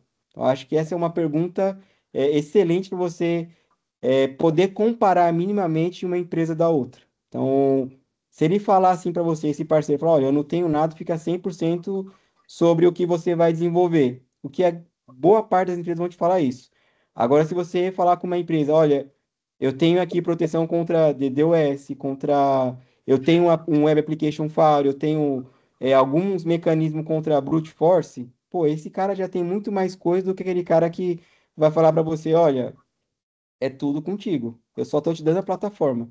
Então, eu acho que essas perguntas, se você fizer para ele, você vai ter ali pelo menos um insumo mínimo necessário para tomar uma melhor decisão aí, partindo do princípio que você vai colocar no code, low code numa aplicação que eu não sei se é crítica ou não para o negócio. Te Não, eu respondi. entendi. Eu informei isso, todo esse cenário para você, para fazer uma pergunta final. Do low code, você citou, né, um tipo, mas qualquer tipo de plataforma low code, eu vou estar com essa brecha? Sim. É o que eu comentei contigo. Você vai ganhar muito em velocidade para desenvolver, mas normalmente low code, no code, você vai ter um gap de segurança. É uma balança, né? Você vai ter que olhar para a segurança ou rapidez para entregar o produto.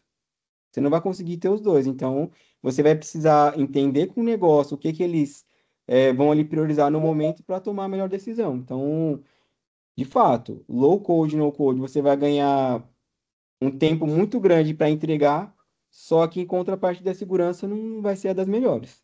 Sendo bem transparente contigo. Não, entendi. Só para finalizar, pesquisa que eu estou vendo direto, Oscar, aí muito, que está muito escasso os profissionais de cybersecurity.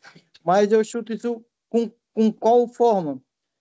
Nenhuma empresa quer pagar o suficiente ou o essencial ou melhor ainda, porque um profissional de cybersecurity vai estar nas costas com uma responsabilidade muito grande, uma empresa nas tuas costas, cara, entendeu? Porque tu vai estar assinando um contrato ali que vai ter responsável por aquilo, por aquilo, por aquilo. E aí o cara deixa uma brecha vazada. Alguma política da empresa não está sendo aplicada do que ele está aplicando, do que ele está mostrando que deve ser feito, ou isso sendo pago ainda de, com um custo baixíssimo, né? Não é que ele não é todo profissional disso. Tem muitos que ganham, né? Mas a grande maioria não ganha muito bem de infraestrutura, cybersecurity, essas coisas. O foco hoje, um grande ganho é aquele profissional analista de negócio, o desenvolvedor, o full stack, esses ganham muito bem, não vou negar. É uma grande parte deles, mas a baixa, poucos profissionais de infraestrutura, segurança e outras operacionais não ganham tão bem como precisavam ser, né? Então a galera de cybersecurity não está sendo bem vista, né, no ramo de negócio, né? Eu concordo. Eu só não posso me estender muito aqui, tá? Porque senão a gente vai tomar muito tempo aqui, o Wesley vai me matar depois. Mas, de fato, o mercado para cyber, muitas vezes, é injusto. Até porque também você contratar uma pessoa boa de cyber não é fácil. É muito difícil. Então, assim, por exemplo, eu e o Jorge, a gente veio da Samsung. Por isso que a gente montou a nossa empresa aqui. Você achar alguém muito bom, que nem a gente montou a nossa equipe aqui, cara, você tem que vender um sonho, você tem que mostrar o porquê que você está fazendo aquilo. E a gente tem um objetivo muito grande aqui enquanto empresa, que é fazer um trabalho social. Lá no final, eu vou mostrar um pouco mais para vocês. Então, contratar alguém de cyber que é bom, é difícil. Uma coisa que eu posso te falar. Eu não sei se, pelo que eu entendi, eu acho que você é de cyber. O que que eu te recomendo, tá, Pablo? Gestão de risco. Qual que é o ponto? Você levanta o risco, leva para o negócio. Vocês querem mitigar ou não? Seu trabalho foi feito, o risco foi levantado, o negócio toma a decisão de mitigar ou então continuar com o risco, assumir o risco. Esse é um trabalho que qualquer profissional de cibersegurança deveria aprender a fazer. Um trabalho que a gente faz aqui junto com o SOC é exatamente isso, porque o SOC ele é muito técnico, né? Vamos dizer assim. Mas olhar só o técnico muitas vezes não é o suficiente. Então a gente acaba também ajudando as empresas a fazer uma análise de risco, fazer um gap analysis, até pensando em orçamento, pô, onde que eu devo colocar ali meu esforço em termos de investimento para resolver os problemas que eu tenho? Pô, a gente vai ali focar no Pareto 80-20. Eu vou colocar o meu esforço para resolver onde está meu maior problema. Até um outro ponto, pô, esse problema aqui não é tão crítico para a empresa, só que eu gastaria 1 milhão para resolver esse problema. Só que se eu tiver um problema, ele vai me custar 10 mil reais. Então, não faz sentido você colocar uma medida de controle para resolver um problema que vai te custar menos do que o que você vai implantar de solução. Então, entende que é uma balança? Resumindo, gestão de risco, tá, Paulo? Acho que isso daí seria a palavra-chave para você resolver esse problema em termos profissionais. Beleza? Mais algum ponto aí, Jorge? Então, Ô, por Pablo, enquanto, tudo tranquilo. tá. Pablo, eu espero que eu tenha respondido sua pergunta. Eu acho que vai sobrar um tempinho ainda no final, a gente abre para perguntas novamente. Bom, vamos lá. De novo, a gente aqui falou da IA usada para o mal, vamos dizer assim. Ah, mas como que a gente pode usar a IA a nosso favor? Alguém aqui tem alguma ideia de como a gente pode usar isso ao nosso favor, das nossas empresas, para proteger o que a gente tem de mais precioso na empresa? Até mesmo os nossos trabalhos? Vocês já pararam para pensar nisso? O que que vocês colocariam de uso de IA para proteger o ambiente de vocês? Vocês já pensaram nesse ponto em algum momento aí que vocês poderiam usar uma IA que pudesse ajudar vocês no dia a dia?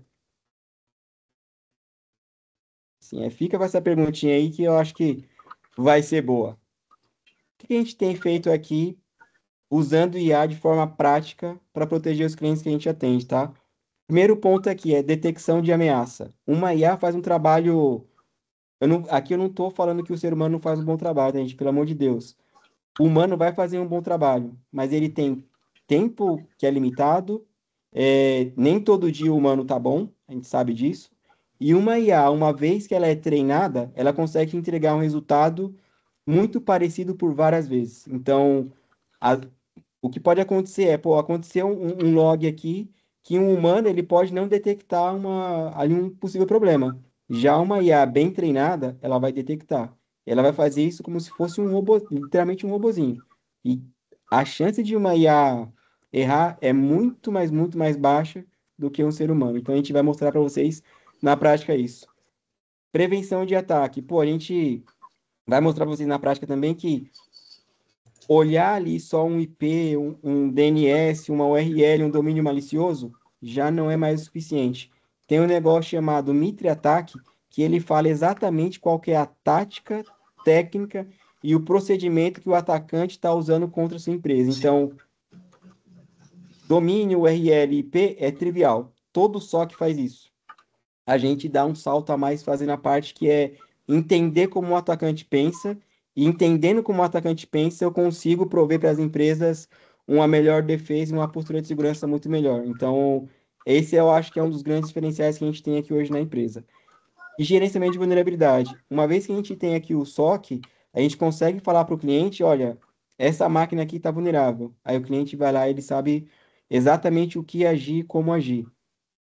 Um outro ponto, automação de resposta a incidente. Imagine o seguinte, uma máquina no seu parque de TI foi comprometida e o atacante conseguiu acesso. Se a gente, através de um log que não seja necessariamente do antivírus, a gente detectar isso, a gente consegue automaticamente ir lá isolar o equipamento da sua rede. Então, essa é a inteligência que a gente consegue utilizar da IA para a gente ganhar em tempo. O humano até entender que aquilo aconteceu, pode levar tempo e uma IA faz isso de forma muito mais rápida e com uma chance muito menor de errar. Detecção de phishing, fraude também, eu acho que é muito comum. A gente monitora muito o ambiente 365 e phishing é algo muito comum. Por melhor que esteja configurado o seu sistema de anti-spam, um phishing ou outro vai acabar passando. Isso é bem comum. E segurança de rede, a gente consegue monitorar aqui se as máquinas da sua rede estão comunicando com IPs que são maliciosos, que é uma botnet, que é basicamente uma rede de computadores zumbis que são controlados de forma remota. A gente consegue detectar tudo isso daqui usando IA. Agora eu vou parar de compartilhar aqui, pessoal, porque eu vou compartilhar outra coisa com vocês. Alguma dúvida aqui, pessoal, até agora? Posso seguir? Jorge, alguma dúvida? Posso seguir aqui? Pode seguir, pode seguir. Aqui, devido ao tempo, pessoal, eu não vou conseguir entrar no detalhe de tudo, tá? Então, eu vou mostrar para vocês aqui o que a gente faz na prática. Todos conseguem ver minha tela aqui? Dá a leitura para todo mundo? Tá, dá para ver, Jorge? Tranquilo? Tá tranquilo. Ok. Tranquilo. Então, ó, imagine o seguinte, a gente vai... Oi? Eu acho que alguém estava com o microfone desmutado. Como funciona o nosso sistema de SOC? A gente vai ter uma solução que vai receber todos os logs da sua empresa e aqui é onde está basicamente a inteligência, que é onde os nossos especialistas atuam no dia a dia. Então, o que seria isso daqui? Alguém pedindo para entrar aí. Então, aqui, basicamente, ó, são os alertas que chegam através desse sistema que a gente chama de CIEM. É basicamente um correlacionador de logs que todas as máquinas, seus servidores, sua cloud manda para cá, e aqui a gente tem todo o processo que o especialista faz para saber se aquilo é de fato uma ameaça ou não. Então, aqui são os alertas que chegam, e aqui, ó, são os casos, ou seja, imagine o seguinte, um humano para analisar 100 alertas, ele vai levar um certo tempo. E tem alertas que eles são muito similares. O que a gente faz? A gente agrupa os alertas em um caso e a investigação é feita uma única vez para todos os 100 alertas que são comuns. Então é isso que acaba acontecendo aqui. Entram vários alertas, a gente consolida no caso e faz o estudo. Deixa eu pegar aqui para vocês, mostrar um caso.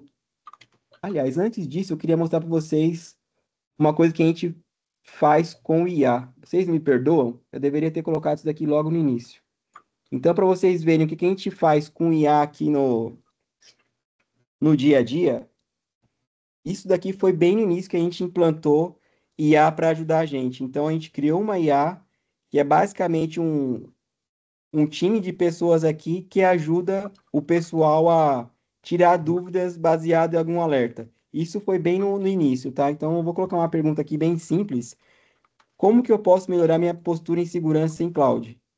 Essa IA foi uma IA que a gente fez para ajudar o pessoal da nossa equipe quando tivesse alguma coisa que eles não tinham certeza absoluta.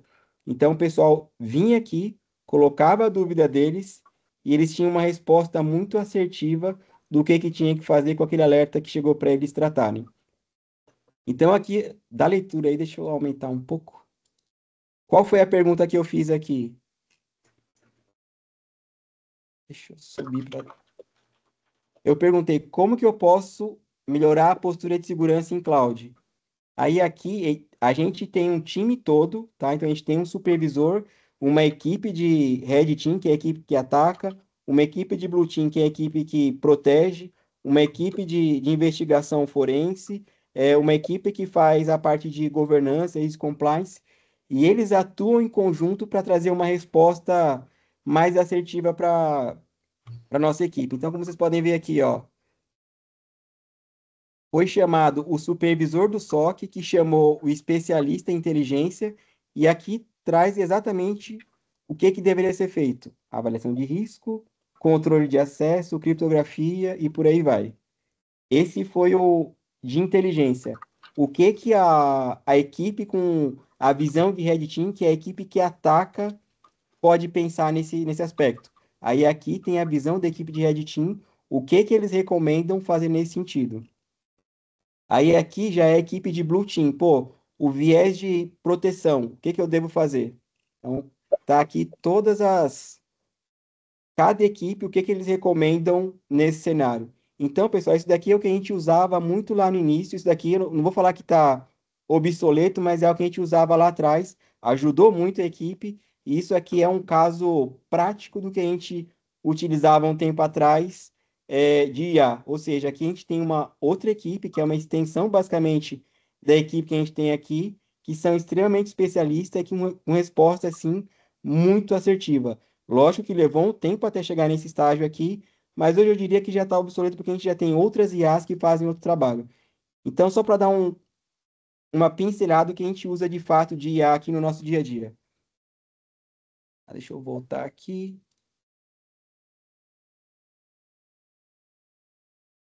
Então, de novo, aqui a gente tem os alertas, a gente consolida num caso, e aqui a gente faz todo o levantamento. Então, eu vou pegar um caso aqui em específico para poder mostrar para vocês.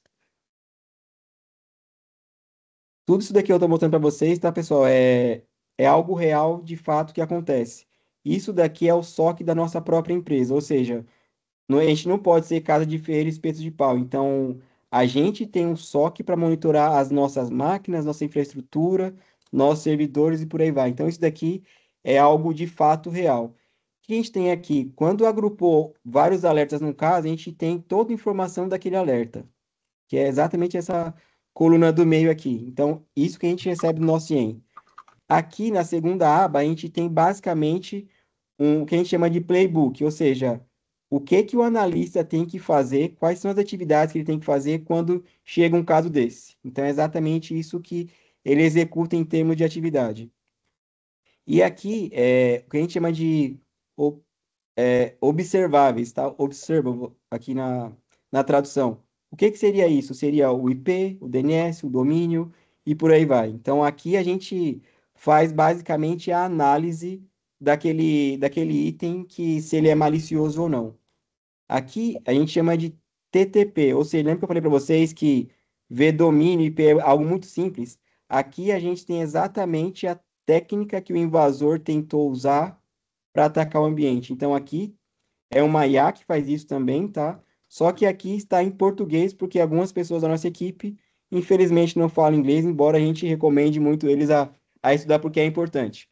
De qualquer forma, está em português aqui, mas para quem fala inglês, aqui vai ter toda a técnica detalhada, exatamente mostrando o que que o atacante pensou para poder fazer aquele ataque. Aqui a gente pode colocar anexo para poder interagir com a equipe interna de TI. Aqui tem a timeline do que aconteceu e aqui todo o histórico. Então a gente consegue ter todo esse traqueamento aqui, tá?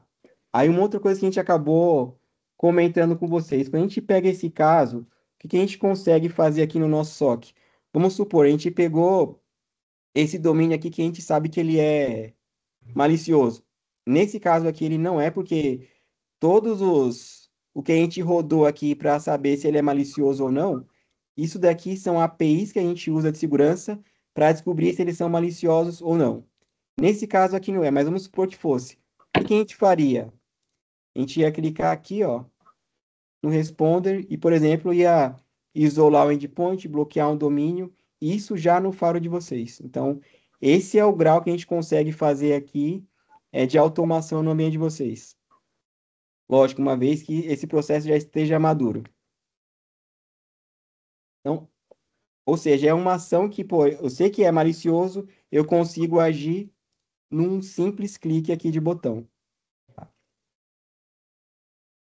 Só que qual que é o ponto? Isso que eu mostrei para vocês aqui é todo o processo que um humano faria.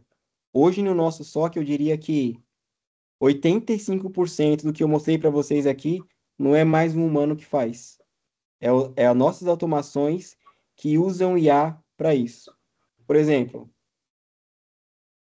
aqui ó, vocês podem ver que do lado direito tem um comentário que é a nossa IA que fez a análise desse caso e serve de subsídio para o analista saber ali se ele tem que tomar alguma ação ou não. Tá? Então aqui tem toda uma análise tanto de primeiro nível, que é o pessoal que está ali na linha de frente, e quando eles sentem necessidade de escalar para a nossa equipe, que é o nível 2, eles escalam de forma manual ou no caso de quando tem automação, escala de forma automática via automação e IA. Então aqui a gente tem todo um trabalho que a IA fez para a gente, o analista não precisa mais se preocupar em fazer uma análise do caso um pouco mais profunda. A IA faz esse trabalho para nós. Além disso, tudo isso que eu mostrei para vocês aqui, a nossa automação faz praticamente tudo de forma automatizada. verificar se o IP é malicioso ou não, a IA também faz esse trabalho. E o trabalho do analista, quando acontece, vamos dizer assim, e muitas vezes até a automação de tomar uma resposta, ela também é automatizada. Então, se tiver que bloquear alguma coisa no Firewall, ou então criar uma regra de Firewall numa máquina Windows ou Linux, tudo isso pode ser de forma automatizada. Então, a gente ganha muito em termos de eficiência, a gente ganha muito em vazão. Porque o analista, para tomar uma decisão, vai levar um pouco mais tempo, e aqui o robozinho trabalhando junto com o IA, a resposta é muito mais rápida, tá? Então, ó, esse caso aqui, por exemplo, foi 100% automatizado desde o início, a análise, e a própria IA fechou ele. Então, assim, a IA entendeu que isso era um falso positivo, nenhum analista da nossa equipe precisou se preocupar com esse caso para ver. Ou seja, 100% automático, usando IA, todo o caso foi analisado e fechado. Esse caso sequer precisou ser visto por um humano. A própria IA fez 100% do trabalho. Até aqui alguma pergunta, pessoal? Oscar, tem uma pergunta aqui. Uma coisa do Dieter Bittencourt. Uma coisa que amedronta todos de SI é o que fazer pós-incidente. Esse é um assunto para uma outra aula à parte. A ideia é ter um playbook dizendo o que deve ser teoricamente feito, correto? É, quem que fez a pergunta, Jorge? O Dieter Bittencourt. Dieter, de fato, o que assombra todo profissional de SI é exatamente o pós-mortem, né? Ok, aconteceu o problema, o que que eu faço depois? Então, onde a gente consegue ajudar vocês? Aqui a gente monta o nosso playbook, ou seja, aconteceu esse incidente. Quais são as ações que eu preciso tomar? Aqui a gente chama isso de playbook. Por exemplo, esse playbook aqui seria o quê? Agrupar a vulnerabilidade no caso e validar a vulnerabilidade e remediar. Isso daqui é o que a gente entrega para o cliente, ou até mesmo a gente faz boa parte do processo. O cliente, quando está com um problema muito crítico, ele não vai ter ali vamos dizer assim, sanidade mental para pensar no que fazer. Por isso a gente entrega aqui todo o beabá do que tem que ser feito quando acontece esse tipo de incidente, tá? Então, pô, aconteceu o problema, o que eu faço depois? Aqui você tem todo o histórico, e principalmente você vai ter toda a nossa análise que foi feita, não só por IA, mas também por humano, e você vai saber exatamente o que fazer quando o problema aconteceu. Concordo contigo. Uma coisa é você identificar, outra coisa é você resolver o problema. Você fala, pô, aconteceu esse problema, o que que foi que eu fiz? Esse é o processo de resposta a incidente que a gente chama, tá? Eu não sei se eu respondi toda a sua pergunta, Dieter.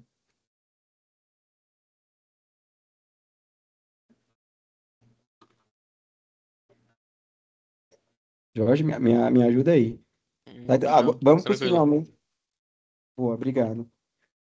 É, e o mais importante, pessoal, informação, tá? Então, quando a gente entrega um software para os nossos clientes, não basta ele saber que a gente tem uma automação que está ajudando ele ali, quando ele precisar vai ter um humano para conversar. Mais importante do que todo esse processo que eu mostrei para vocês, que é boa parte automatizado, é o cliente ver exatamente isso daqui, tá? A gente teve que parar algumas automações nossas para poder mostrar para vocês. Esse aqui é um dashboard que a gente entrega para todo cliente que a gente tem. Por exemplo, nesse momento aqui, a gente parou algumas automações para mostrar para vocês o que que a gente controla. Por exemplo, aqui, ó, nesse momento a gente tem 62 alertas que estão parados para verificar. O Alexa querendo. Ou seja, a nossa equipe nesse momento, porque a gente desligou os Não há robôs. suporte para a função de trânsito neste momento. Perdão, pessoal. Alexa é complicado. Escute a música preferida de sua família. Desligar aqui, senão eu vou passar mais vergonha. Então, aqui é um controle mais nosso do que do cliente. Aqui eu consigo saber se a equipe está muito atarefada ou se os robôs estão ali não conseguindo dar vazão. Então, nesse momento, tem 62 alertas para serem vistos e 7 casos em análise. Ou seja, a gente consegue montar um gauge aqui para ter uma visão se aquilo, no momento atual, a gente está conseguindo ser eficiente ou não para o cliente. Mais do que isso, quais são as técnicas que o pessoal tem utilizado nos últimos 7 dias no ambiente do cliente? Então, olhando isso daqui, a gente consegue saber exatamente o que está acontecendo e colocar esforço onde de fato é importante. Aqui é só uma volumetria de alertas por dia e casos por dia que foram ali investigados. Mais do que isso, o que mais tem acontecido no ambiente do cliente?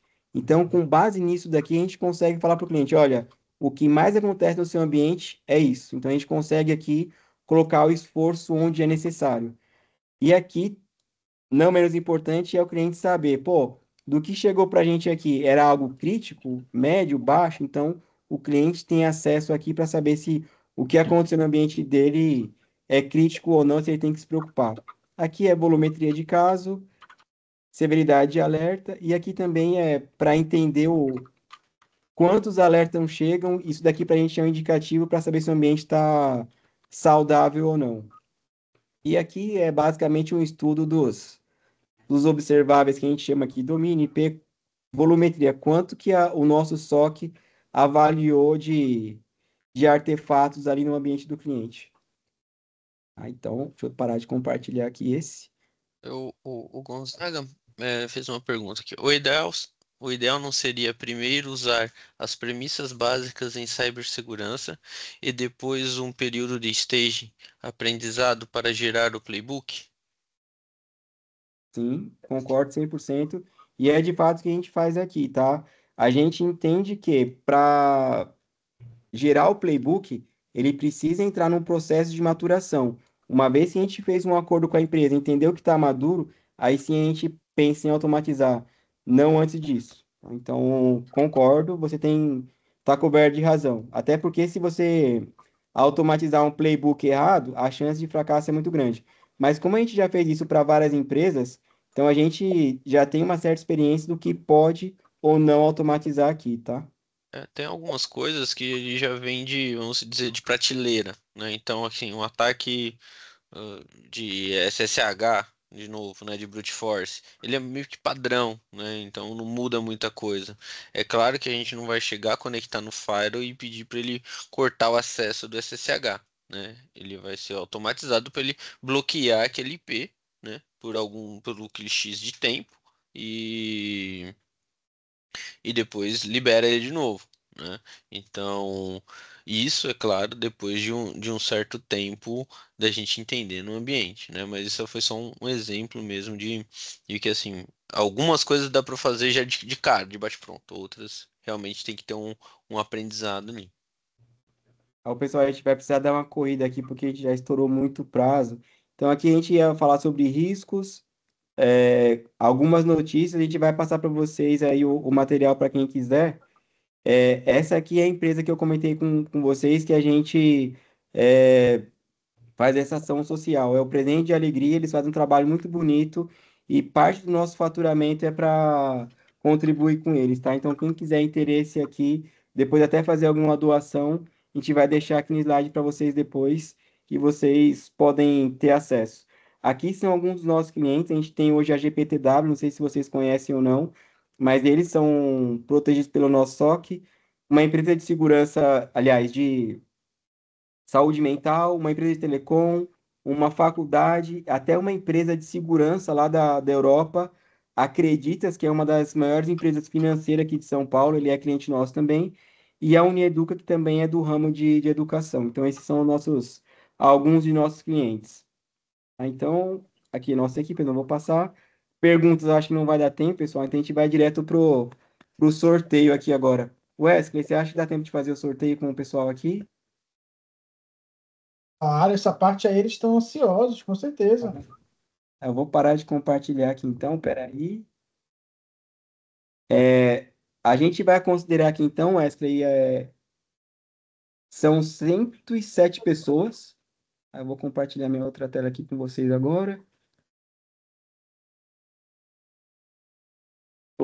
A gente vai usar o sorteador, tá, pessoal?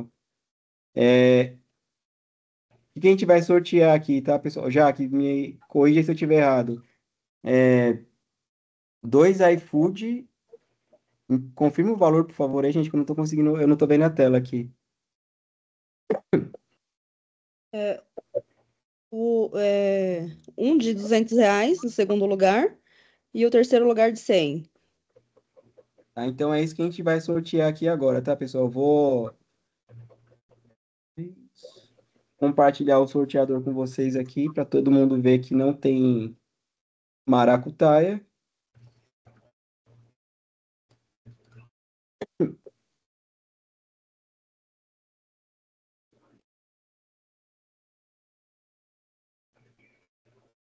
Conseguem ver minha tela?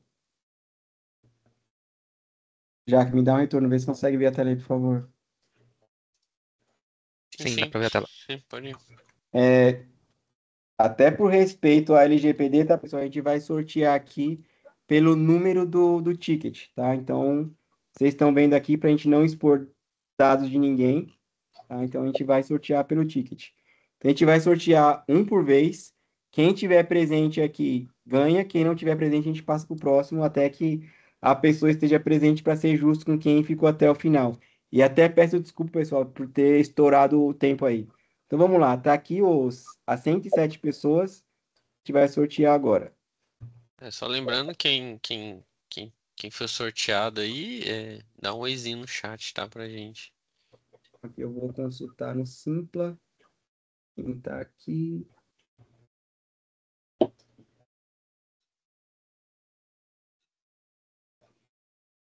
Vamos ver se essa pessoa tá aqui agora.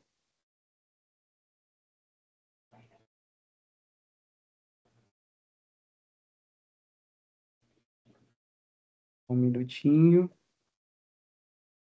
Não, a gente vai conferir aqui e aí a gente vai falar quem foi o ganhador, tá, Priscila? Pode ficar tranquilo. Pablo José Melo Serra. Pablo, tá por aí, Pablo?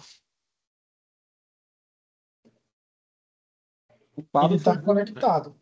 Ele tá conectado. Pablo Serra tá conectado. É Pablo? Pablo Serra. Aí, ó, tá Ó, lá, ó. tem o Pablo Serra aqui na Olha lá, lista. ó. Ele já deu um oizinho lá no chat já. Boa, então o Pablo ele ganhou então, que aí, Jorge, ele ganhou um iFood de 100, é isso? Isso. Boa. Pablo, tu Pablo, não pode dizer que tu não ganha mais nada. Primeira vez que tu ganhou, depois de 40 anos. tá. Depois, Pablo, entra em contato. A gente vai deixar aqui o nosso contato para vocês. Entre em contato com o número que está aqui na apresentação para fazer a transferência. Vamos para o próximo, pessoal. Então, esse foi o primeiro. Ótimo, vamos lá.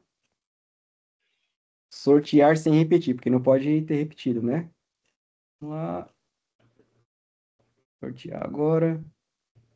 Vamos ver se a pessoa está aqui.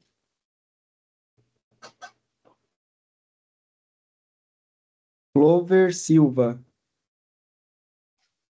Esse vai ganhar um iFood de 200, hein? Ó, por ordem alfabética não está aqui. Quem é a pessoa? Clover Silva. Vai pro próximo. Nossa.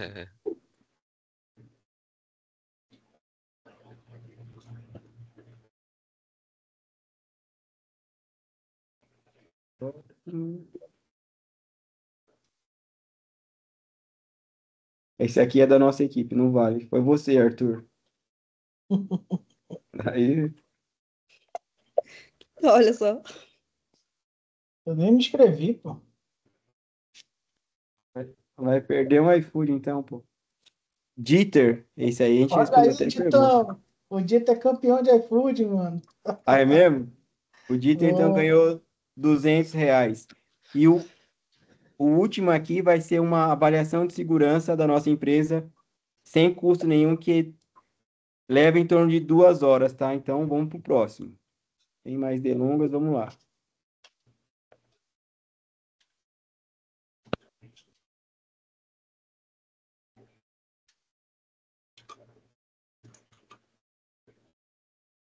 Eli Enai. bora, Dieter, bora. Eu acho que não, só tem Eliezer. Eleazar. Bora pro próximo. Próximo.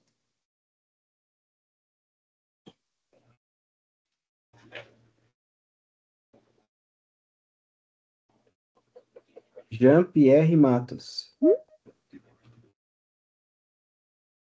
Tem o Jean aqui, que é Jean Everson. Não, é Jean, G-A-N-P-R. G. Não? Não se manifestou? Próximo. Ele se manifestou no chat. Aí, o Jean tá aí, ganhou. Ele Boa, se Jean. manifestou no chat, sim. Boa. Boa, Jean. Então, Tô aqui, tô aqui. Boa. Então eu vou deixar aqui para vocês, pessoal, só o contato para vocês falarem aqui só um minutinho, para vocês poderem escanear o QR Code. Cadê? Até para as pessoas pedirem a apresentação também. Então, pessoal, se vocês puderem mirar o celular de vocês, eu juro que não tem nenhum vírus aqui, tá? Então, o pessoal que ganhou aí, por favor, escaneia, entre em contato que a gente... dá para fazer o Pix agora mesmo, né, Jaque? O pessoal que ganhou aí, né?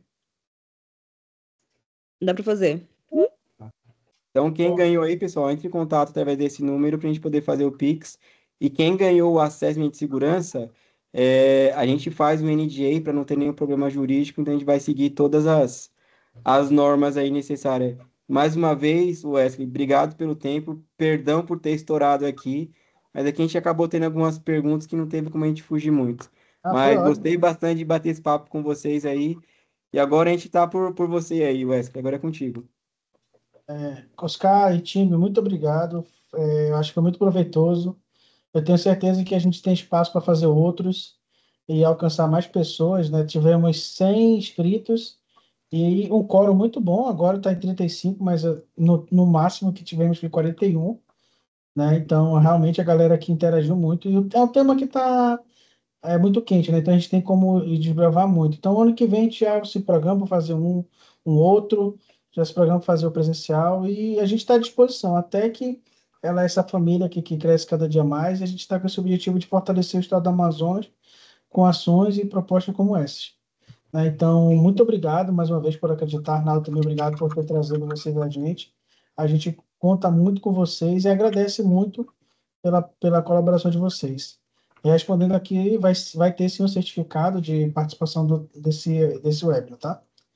É isso, gente. Obrigado, Oscar. Obrigado, time. Perfeito. Então, vamos que vamos.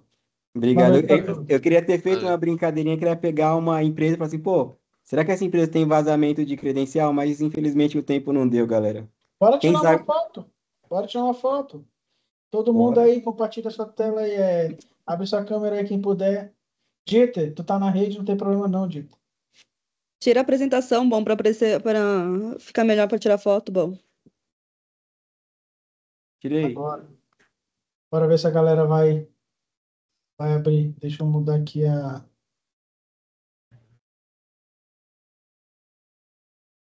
Boa, deixa eu... É legal ver quem que participou, né? Que a gente tava falando aqui só com algumas pessoas com a câmera ligada. Aí você vai vendo, né? Olha aí um monte de gente aí. Olha até o Bastante Heleno, rapaz, vocês fizeram uma... O Heleno apareceu, vocês estão com moral, ó. O Heleno, para mim, responder é difícil, ó. Ainda trouxe até o filho dele ali, ó. Vamos lá, vou fazer o print aqui. Sorrisão, coração, para quem puder. Deixa eu ver se foi. Mais um. Gente, obrigado. Boa noite. Até a próxima. Valeu, Jurandir. Obrigado, Valeu, pessoal. Heleno. Até mais. Valeu, Boa noite pessoal. para vocês Muito aí. obrigado. Tchau. Tchau, tchau. Até a próxima. Tchau, tchau.